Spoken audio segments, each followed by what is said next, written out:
पेशवा के राजा का बहुत बड़ा महल था, लेकिन राजा और रानी की कोई संतान नहीं थी। राजा और रानी ने माता सावित्री की पूजा की। माता सावित्री ने खुश होकर उनको संतान प्राप्ति का वरदान दिया।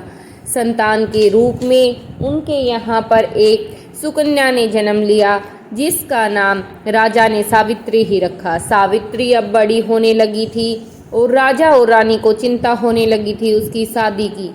राजा ने फैसला किया कि सावित्री अपने लिए वर का चुनाव खुद ही करेगी और सावित्री को आदेश दिया कि वो अपने लिए वर खोजने में लगे।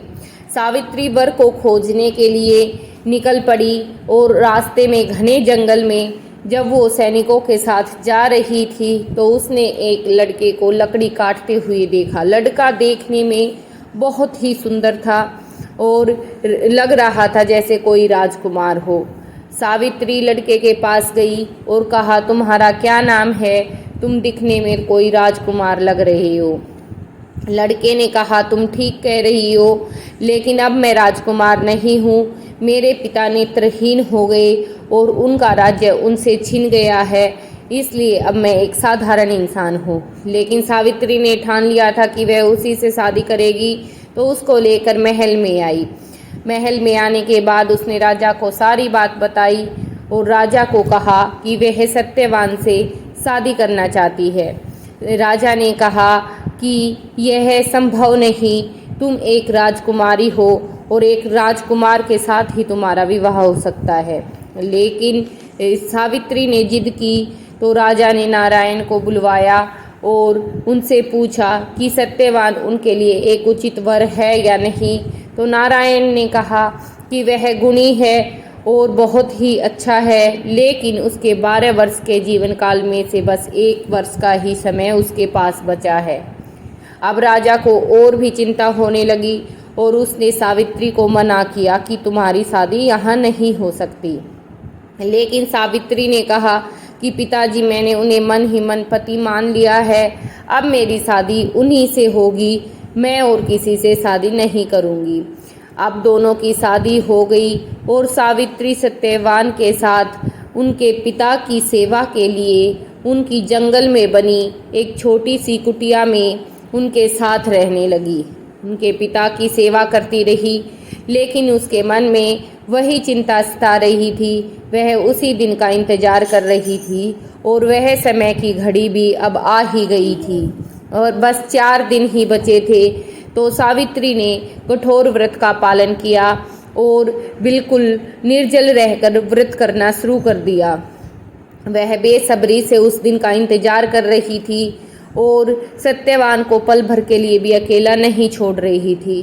अब सत्यवान आया और कहा कि मैं लकड़ी लेने के लिए जंगल जा रहा हूँ, तुम मुझे खाना दे दो। सावित्री ने कहा, मैं भी आपके साथ जाऊँगी, लेकिन सत्यवान ने मना किया। लेकिन सावित्री ने जिद की कि मैं आपको अकेले नहीं जाने दूँगी और चाहे कुछ भी हो, आज का दिन बहुत ज़रूरी है, मैं आपके साथ ही चलूँगी। इस पर सत्यवान ने भी हामी भरी और वो दोनों पिताजी से आज्ञा लेकर लकड़ी लेने के लिए और कंदमूल की खोज में घर से निकल पड़े। दोनों जाते जाते रास्ते में जंगल के बहुत बीच तक पहुंच गए थे और वहां जाकर उन्होंने कंदमूल खोजे और सत्यवान लकड़ियां काटने लग गया।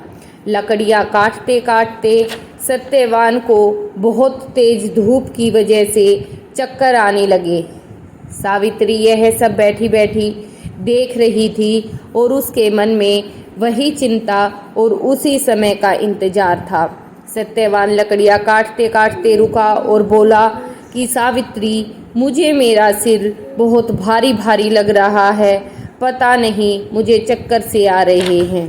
सावित्री ने कहा कि आप चिंता ना करें और मेरी गोद में सिर रखकर थोड़ी देर के लिए सो जाएं। सत्यवान ने कहा, शायद यही सही होगा और वह उसकी गोद में सिर रखकर सो गया। तभी वहाँ पर एक भयानक रूप में यमराज वहाँ पर प्रकट हुए और सावित्री को कहा कि तुम सत्यवान को छोड़ दो मैं इसे लेने के लिए आया हूँ। सावित्री ने कहा कि आप कौन हो? यमराज ने कहा, तुम भली भांति जानती हो कि सत्यवान की मौत आज के दिन निश्चित है, तो तुम इसे छोड़ दो, मैं इसको ही लेने आया हूँ। सावित्री ने कहा कि मैं अपने पति को कैसे छोड़ सकती हूँ, लेकिन यमराज ने न सुनी और वह उसे उठाकर चल पड़ा। अब यमराज आगे आगे चल रहा था और सावित्री भी उसके पीछे पीछे चली आ रही थी। यमराज ने मुड़कर देखा और सावित्री से कहा, अरे तुम यहाँ कहाँ आ रही हो? वापिस जाओ। सावित्री ने कहा, एक पत्नी धर्म के अनुसार मैं अपने पति को अकेला नहीं छोड़ सकती। यमराज ने कहा, तुमने तो मुझे खुश कर दिया, कोई भी वरदान मांगो। सावित्री ने कहा कि अगर आप मुझे वरदान देना चाहते हैं तो आप मेरे ससुर की आंखें ठीक कर दे, उनके नेत्र वापस लौटा दे। यमराज ने कहा, ऐसा ही होगा, आप घर जाओ, और कहकर चलने लगा। सावित्री फिर भी यमराज के पीछे पीछे ही चलती रही। तो यमराज ने मुड़कर काफ़ी आगे चलने के बाद कहा कि तुम वापस चली जाओ, तुम्हें कष्ट होगा, तुम तो अब भी मेरे पीछे पीछे ही आ रही हो। सावित्री ने कहा, मैं कुछ ज़्यादा दूर नहीं आई हूँ और अपने पति के साथ चलने में भला किस पत्नी को कष्ट हो सकता है, मैं तो इनके साथ ही जाऊंगी। यह सुनकर यमराज ने कहा, तुमने तो मुझे दोबारा से खुश कर दिया, सत्यवान के प्राण को छोड़कर और कुछ भी मांगो। इस समय सावित्री ने अपने पिता के लिए 100 पुत्रों का वरदान मांगा और अपने ससुर का राज्य वापिस मांगा। तो तथास्तु कहकर यमराज फिर से चलने लगा और उसके पति को कंधे पर लेकर आगे चलते चलते वो बहुत लंबे रास्ते में आ चुके थे और यमराज ने फिर से मुड़कर देखा कि सावित्री पीछे ही चली आ रही थी। तो यमराज ने कहा, अरे तू मेरे पीछे क्यों चली आ रही है? क्या तुझे मुझसे डर नहीं लगता? तो सावित्री ने कहा, आपसे भला क्या डरना?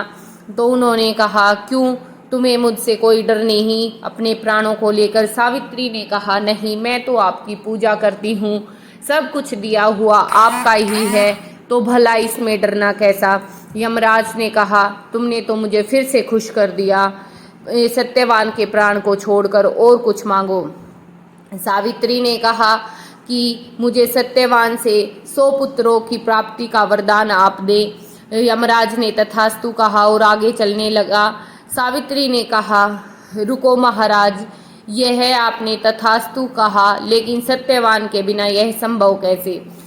यमराज ने कहा, सावित्री, तुमने तो मुझे अपनी बातों के चक्रव्यूह में फंसा दिया और अब मुझे तुम्हारे पति के प्राण लौटाने पड़ेंगे, इसलिए मैं तुम्हारे पति के प्राण वापस कर रहा हूँ।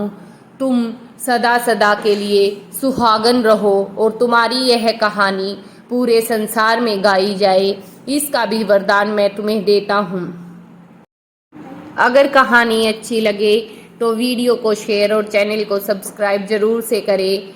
बोलो यमराज महाराज की।